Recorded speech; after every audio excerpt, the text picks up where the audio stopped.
ଗୋଟେ ଛୁଟି ହେଇକି ଯାଉଥିଲି ଆମ ସ୍କୁଲ ବ୍ୟାକ୍ ଗେଟ୍ ପଟେ ଗାଡ଼ିଟା ଆଣିବାକୁ ଯାଉଥିଲି, ଦେଖିଲି ଗୋଟେ ବାଛୁରୀ ଛୁଆଟା ଶୋଇଛି। ବୋଧେ 6-7 ଦିନ ହେବ ବୋଧେ ଜନ୍ମ ହେଇଛି। ତା ମାଆ କିନ୍ତୁ ପାଖରେ ନାହିଁ, ଛାଡ଼ିକି ବୋଧେ କୁଆଡ଼େ ପଳେଇଛି। ସେଇଠି ଗୋଟେ ଜାଗା ଶୋଇଛି ତା ସେଠି ପାଖରେ ଦେଖୁ, ତା ପାଖକୁ ନେଇକି କ୍ୟାମେରାଟା। କେତେ କ୍ୟୁଟ୍ ଲାଗୁଛି ବାଛୁରୀଟା। ତା ଗୋଡ଼ଟା ହେଇଯାଉଛି ଖଣ୍ଡିଆ ହେଇଯାଇଛି, କ'ଣ ହେଇଛି ପୂଜ ହିଁ ବାହାରୁଛି। ଛୋଟିଆ ବାଛୁରୀଟା, ଗୋଡ଼ ଫୁଲିଛି ତାର। ତ ଭେଟନାରୀ ଡିପାର୍ଟମେଣ୍ଟକୁ ଫୋନ୍ କଲି, ସେ ଆସିବେ ଘଣ୍ଟାଏ ଭିତରେ, ତାର ଟ୍ରିଟମେଣ୍ଟ କରିକି ଯିବେ। ଛୋଟିଆ ବାଛୁରୀଟା 6-7 ଦିନ ବୋଧେ ଜନ୍ମ ହେଇଛି, ମାଆ ପାଖରେ ନାହିଁ ତାର। ସେ ସେଇଥିପାଇଁ ଶୋଇଛି, ତା ଗୋଡ଼ଟା ଫୁଲିଛି, କାଟୁଛି, ଏଠୁ ବ୍ଲଡ଼ ପୂଜ ବାହାରୁଛି। ଭଲ ହେଇଯିବ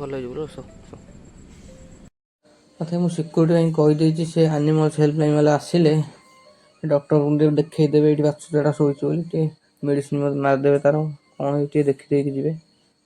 ତା କଣ୍ଟା ଫଣ୍ଟା ବୋଧେ ଫୁଟି ଯାଇଛି, ସେଥିପାଇଁ ଗୋଡ଼ଟା ପାଚିଛି, ସେ ଚାଲି ହିଁ ପାରୁନି।